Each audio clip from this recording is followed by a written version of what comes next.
Hello दोस्तों, कैसे आप सब। आई होप आप सब अच्छे होंगे। आज मैं आप सबके लिए नया चैप्टर चालू कर रहा हूँ मैथ का। ठीक है, जो भी डीएलएड एंट्रेंस का जो है एग्ज़ाम का तैयारी कर रहे हैं तो हमारे साथ जुड़ जाए। आज से मैं मैथ का जो है नया चैप्टर चालू कर रहा हूँ। यहाँ पे मैथ, साइंस, ठीक है, सोशल साइंस, जितना भी सब्जेक्ट है सभी सब्जेक्ट का मैं तैयारी करवाऊँगा और सभी के स्टेप बाय स्टेप मैं आपको समझाऊँगा, अच्छे से समझाऊँगा। तो चलिए यहाँ पे जो है सबसे पहले आज मैं आप सबको बताऊँगा सिलेबस क्या रहने वाला, और यहाँ पे कुछ क्वेश्चन आपको बताने वाला हूँ मैथ का, जो यहाँ पे बार बार पूछे जाते हैं। ठीक है, मैं यहाँ पे आपको बता दूँ, जितना मैं आपको कवर करूँगा, जितना भी क्वेश्चन आपको कवर करूँगा वो एग्जाम के अंदर आएगा ही, उससे रिलेटेड क्वेश्चन आएगा ही। तो हमारे साथ आप बने रहें, मैं आपको गारंटी देता हूँ। मैं यहाँ पे आपको जो है इंट्रांस का जो है अच्छा नंबर आन के आप दिखा देंगे, आपको खुद विश्वास हो जाएंगे। तो बस आपको क्या करना है, विश्वास के लिए आपको पहले कुछ वीडियो देखना पड़ेगा, जिससे आपको विश्वास हो कि मैं हमको समझ में आ रहा है या क्वेश्चन हमको सोल्व हो रहा है या नहीं। इसलिए आप कुछ वीडियो जरूर देखें, जिससे आपको प्रॉपर्ली समझ में आ जाएगा कि हमको यहाँ पे जो है हमको एग्जाम के लिए क्वालिफाई हो सकते हैं या नहीं हो सकते हैं इस वीडियो देखने से। तो मैं यहाँ पे गारंटी देता हूँ, मैं आप सबके लिए बहुत मेहनत करूँगा और आपको मैथ में बहुत अच्छे से सॉल्यूशन दूंगा। मैथ, साइंस, सोशल साइंस, जो भी सब्जेक्ट है हर सब्जेक्ट के लिए टॉपिक बाय टॉपिक मैं आपको पढ़ाऊँगा। तो एक मैथ क्लास फर्स्ट है जिसमें आपको जो है संख्या पद्धति कहते हैं, वास्तविक संख्या। तो यहाँ पे सब कुछ मैं बताऊँगा। पहले यहाँ पे सब्जेक्ट देख लेता हूँ, कौन कौन सा सब्जेक्ट इसमें पूछते हैं और इसमें जो है क्या क्या चैप्टर रहने वाला है और कितना नंबर के पूछते हैं। ठीक है, तो चलिए सबसे पहले मैं सब कुछ स्टेप बाय स्टेप। सबसे पहले मैं यहाँ पे सब्जेक्ट देख लेता हूँ। ठीक है, तो सब्जेक्ट में यहाँ पे देख सकते हैं सबसे पहला आता है कि जनरल हिंदी या उर्दू। ठीक है, जो 25 को क्वेश्चन रहते हैं और 25 मार्क का रहता है। ठीक है, सेकेंड आता है मैथमेटिक्स। ठीक है, मैथमेटिक्स भी 25 क्वेश्चन रहते हैं और 25 मार्क का रहता है। ठीक है, एक एक मार्क का सब क्वेश्चन रहता है। सेकेंड आता है, थर्ड आता है साइंस। ठीक है, 20 क्वेश्चन रहते हैं, 20 मार्क रहता है। उसके बाद सोशल स्टडीज, जो सोशल साइंस का बोल सकते हैं, वो भी 20 क्वेश्चन रहते हैं, 20 मार्क का रहता है। ठीक है, तो यहाँ पे और आता है कि दो और सब्जेक्ट रहता है, जो है यहाँ पे देख सकते हैं, जो इंग्लिश रहता है, जो 20 मार्क का रहता है, 20 क्वेश्चन रहता है। ठीक है, उसमें यहाँ पे देख सकते हैं लॉजिकल रहता है, लॉजिकल कुछ क्वेश्चन रीजनिंग जिसको बोलते हैं, उसको 10 क्वेश्चन रहते हैं, 10 मार्क का रहता है। ठीक है, टोटल आपको 120 क्वेश्चन रहता है और 120 मार्क का आपको रहता है। ठीक है, तो मैं यहाँ पे 120 कवर पूरा करवाऊंगा। मेरा टारगेट रहेगा 110 मार्क लाना। ठीक है, मेरा टारगेट रहेगा 110 मार्क आपको दिलवाऊंगा। ठीक है, उसकी मैं आपको फुली गारंटी लेता हूँ, स्टेप बाय स्टेप पूरा चीज़ मैं आपको क्लियर करवाऊंगा, कवर करवाऊंगा। तो सबसे पहले मैं आपको कवर करवाऊंगा, ठीक है, दो चीज़, मैथ और साइंस। ठीक है, सबसे पहले 25 नंबर और 20 नंबर एक कवर करवाऊंगा, फिर उसके बाद सब कुछ स्टेप बाय स्टेप मैं कवर करवा दूंगा। ठीक है, तो यहाँ पे आज मैं बात करने वाला हूँ तो मैथ का। ठीक है, तो मैथ में यहाँ पे जो आपको कुछ क्वेश्चन आपको बता देता हूँ, समझा देता हूँ। ठीक है, आज का फर्स्ट क्वेश्चन जो है वो है संख्या पद्धति का है। ठीक है, संख्या पद्धति का आज क्लास फर्स्ट रहेगा। ठीक है, क्लास फर्स्ट।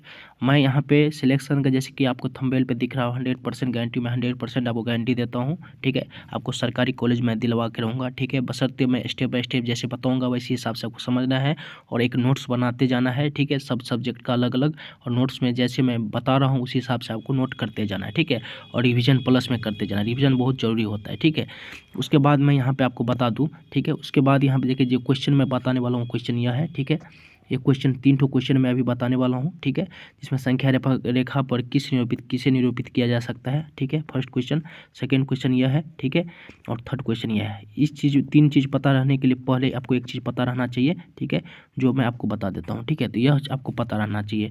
यहाँ पर आपको मैं बता दूँ, परिमेय संख्या किसे कहते हैं, ये आपको पता रहना चाहिए। परिमेय संख्या ऐसी संख्या जिन्हें पी बटा क्यू के रूप में व्यक्त किया जा सकता है, जहाँ पी तथा क्यू पूर्णांक हो। ठीक है, पूर्णांक क्या होता है, तो आपको पूर्णांक मैं बता दूं। पूर्णांक जैसे कि कोई भी नंबर हो, -1 या -2 या 0 या 1 2 3, कुछ भी नंबर होता है ना, वो पूर्णांक ही होता है। ठीक है, तो आपको यहाँ पे एक चीज़ ध्यान रखना है, और क्यू जो है नॉट इक्वल टू 0, मतलब कि जैसे 2/3 है। ठीक है, 2/3, तो 3 जो है क्यू है, ई जो है 0 नहीं होना चाहिए, मतलब कि आपका हर जो है 0 नहीं होना चाहिए। अंश कुछ भी हो लेकिन हर 0 नहीं होना चाहिए, वो परिमेय संख्या होता है। ठीक है, तो एग्जाम्पल के तौर पे मैं यहाँ पे बताया हूँ, तो एग्जाम्पल देख लेता हूँ। ठीक है, तो यहाँ पे देख सकते हैं एग्जाम्पल। सबसे पहले मैं यहाँ पे देखता हूँ, देखिए यहाँ पे 5। ठीक है, 5 जो दिया हुआ है। ठीक है, 5 जो है, 5 आप कहेंगे 5 जो लिखा हुआ है। ठीक है, तो 5 के नीचे में तो कुछ नहीं है, तो 5 यहाँ पे देखिए, 5 जो लिखा हुआ है ना, 5 लिखा हुआ है, तो 5 के नीचे में कुछ नहीं है तो 1 है, मतलब पी बटा क्यू के रूप में तो हो गया, पी का मान 5 और क्यू का मान 1।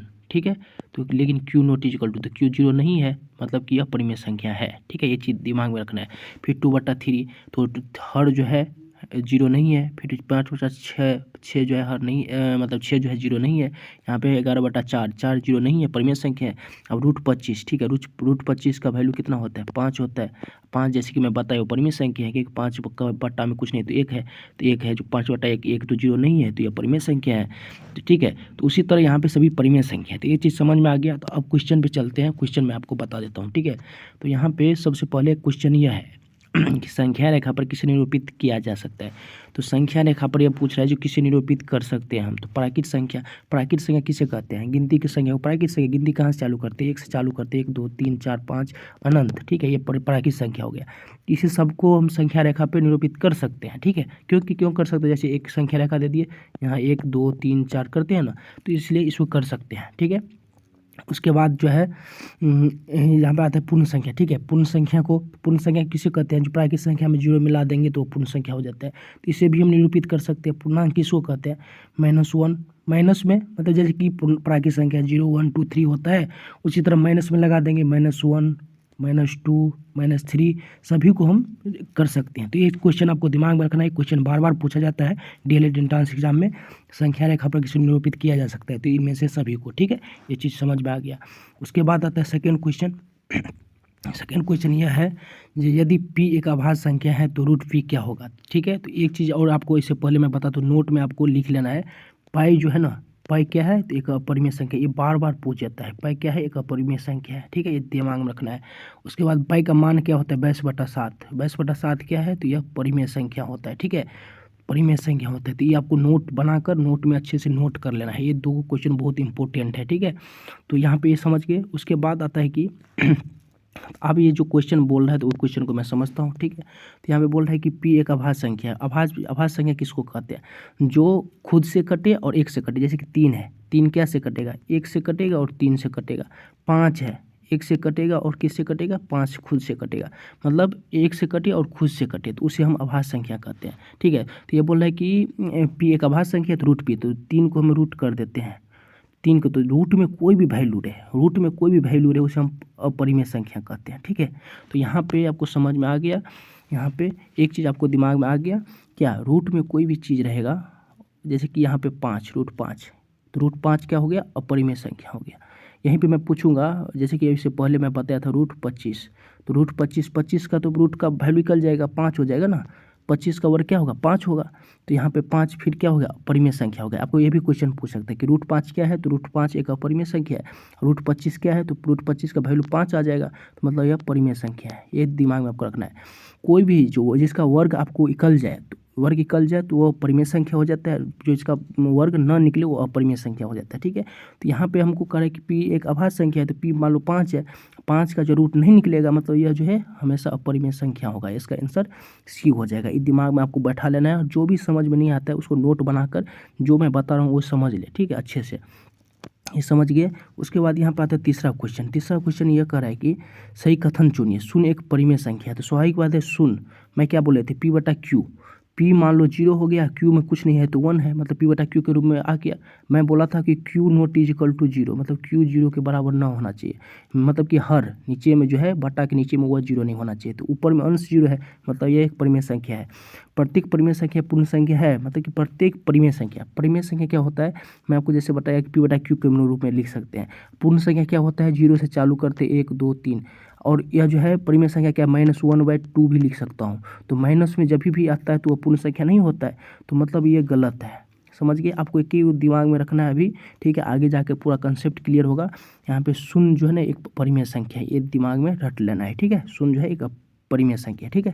तो इतना आज के लिए इतना ही था, ठीक है। अगला मैं स्टेप पूरा बताऊंगा, ठीक है। यहाँ पे मैं प्रयास करूंगा 5-10 क्वेश्चन मैं एक दिन में कवर करूं, ठीक है, जिससे कि मैं आपको पूरा सिलेबस खत्म करूं, ठीक है।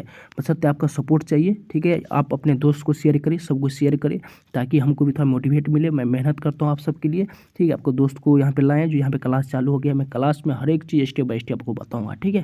थैंक्स।